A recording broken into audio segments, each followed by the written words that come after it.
1 अप्रैल से नया financial year 2023-24 शुरू और ये नया साल अपने साथ कई सारे बदलाव लेकर आया है।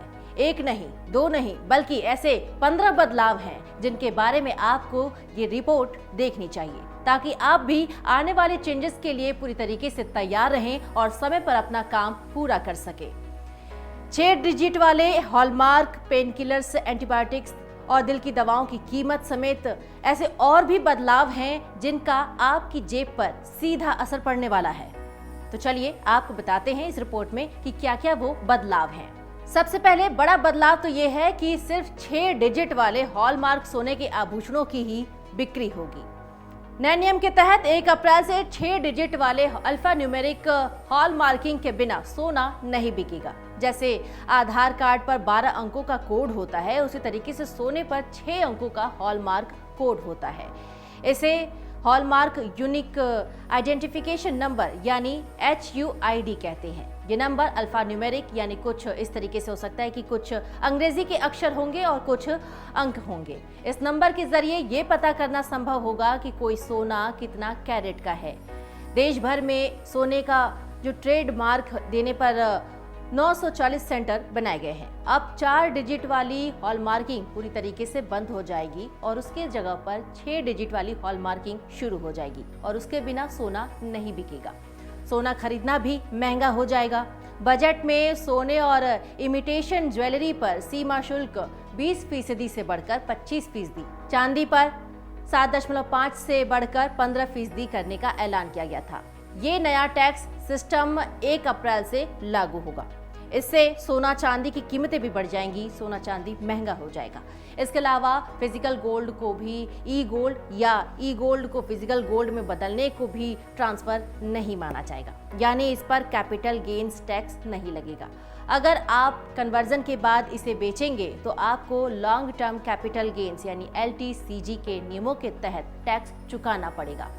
अगला बड़ा बदलाव ये है कि प्रधानमंत्री वय वंदना योजना बंद हो जाएगी। प्रधानमंत्री वय वंदना योजना में निवेश करके आप आसानी से अपने लिए पेंशन का इंतजाम कर सकते हैं। ये स्कीम 1 अप्रैल से बंद हो रही है। ऐसे में इस योजना का फायदा उठाने के लिए आपके पास सिर्फ 31 मार्च 2023 तक का ही समय था।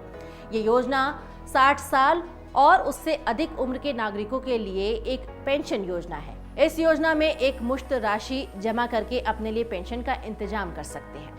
अगला बड़ा बदलाव ये है कि ऑटोमोबाइल में 4 व्हीलर और 2 व्हीलर वाहनों की कीमतें बढ़ जाएंगी, यानी महंगी हो जाएंगी। कौन सी गाड़ियों की कीमत कितनी हो जाएंगी वो आप मेरे पीछे देख पा रहे होंगे। हीरो मोटोकॉर्प की गाड़ियों की कीमतें 2% बढ़ेंगी। मोटोकॉर्प ने अपनी बाइक और स्कूटरों की कीमतों में 2% की बढ़ोतरी की है। बढ़ी हुई कीमतें कंपनी के लाइनअप में शामिल अलग अलग मॉडल पर वेरिएंट के अनुसार अलग अलग लागू होंगी। इससे अब बेहतरीन माइलेज देने वाली स्प्लेंडर और HF डिलक्स की कीमतें लगभग 1500 रुपए बढ़ गई हैं और भी ऐसे ही कई वाहन हैं जिनकी कीमतें बढ़ गई हैं। अब बात करेंगे PF की। बिना पैन के PF निकालने पर अब कम टैक्स लगेगा। प्रोविडेंट फंड PF से निकासी को लेकर टैक्स के नियम में बदलाव किए गए हैं। 1 अप्रैल से PF अकाउंट से पैन लिंक्ड नहीं होने पर आप पैसा निकालते हैं तो अब 30% की जगह 20% TDS लगेगा। बदले नियम का फायदा उन PF होल्डर्स को होगा जिनका पैन अभी तक अपडेटेड नहीं है। अब बात करेंगे टैक्स पेयर्स की कि उनके लिए ये नया फाइनेंशियल ईयर कैसा रहने वाला है। 7 लाख से कम आय वालों को टैक्स नहीं देना पड़ेगा। सरकार 1 अप्रैल से नई टैक्स रिजीम के तहत टैक्स पेयर्स को राहत देने जा रही है। बजट 2023 पेश करने के दौरान वित्त मंत्री निर्मला सीतारमण ने कहा था कि नई कर व्यवस्था के तहत टैक्सेबल इनकम को बढ़ाकर 3 लाख रुपए कर दिया गया है। इसका मतलब है कि 3 लाख रुपए तक आय वाले सभी लोगों को इनकम टैक्स नहीं देना होगा। इसके साथ ही अब 7 लाख से कम आय वालों को कोई इनकम टैक्स नहीं देना होगा। हालांकि ये लाभ केवल न्यू टैक्स रिजीम चुनने वाले टैक्स पेयर्स को ही मिलेगा। अब बात करेंगे कि सीनियर सिटीजन सेविंग्स और स्कीम में ज्यादा निवेश कर पाएंगे। सीनियर सिटीजन सेविंग्स स्कीम में अधिकतम 30 लाख रुपए निवेश कर पाएंगे। अभी तक इस स्कीम में अधिकतम 15 लाख रुपए ही निवेश किए जा सकते थे।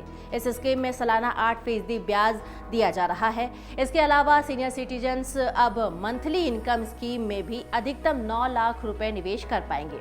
पति पत्नी भी इतनी राशि जमा कर सकते हैं और संयुक्त खाते में 15 लाख जमा कर सकते हैं। इस स्कीम में 7.1% सालाना ब्याज मिल रहा है।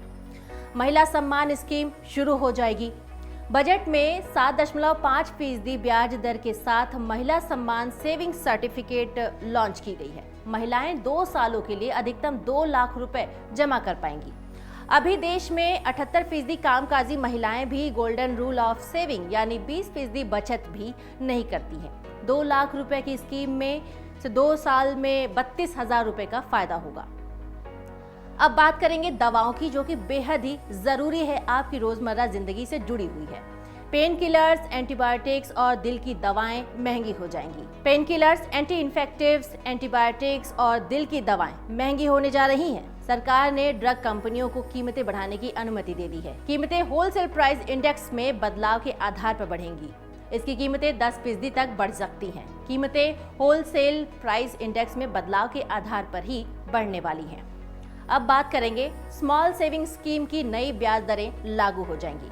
सरकार इन 3 महीने में स्मॉल सेविंग स्कीम पर मिलने वाले ब्याज की समीक्षा करती है। ऐसे में इस बार अप्रैल-जून तिमाही के लिए इनकी ब्याज दरों में बढ़ोतरी हो सकती है।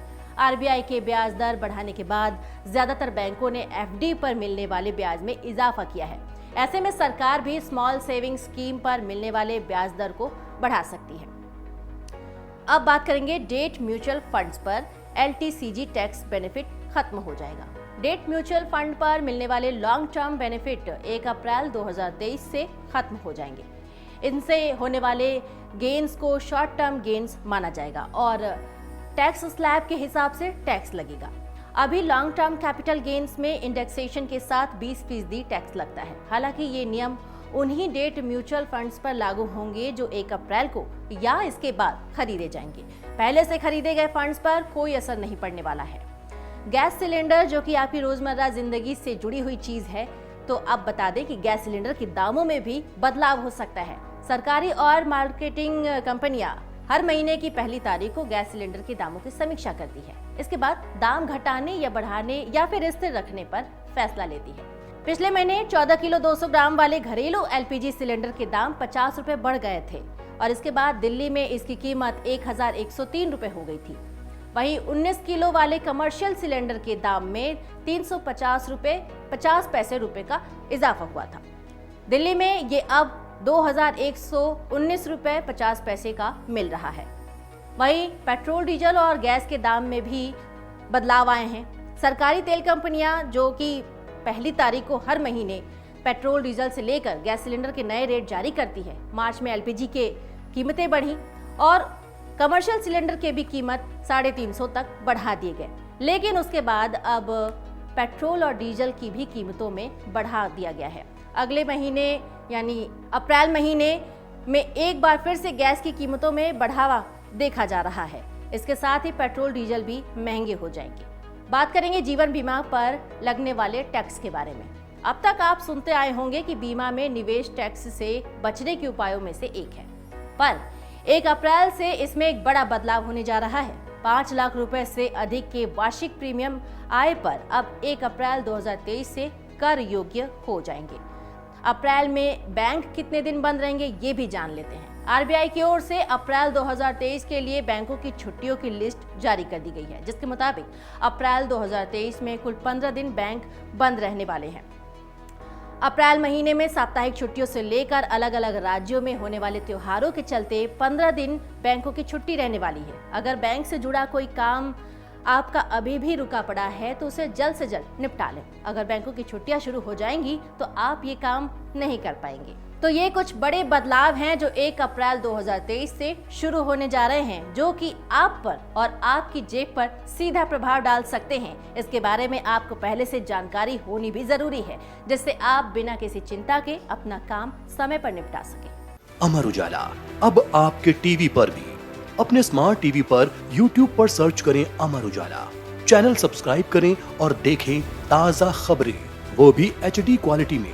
और हाँ, बेल आइकन दबाना ना भूलें ताकि हर खबर हो आपके घर। अमर उजाला, निष्पक्ष, निर्भीक, निरंतर।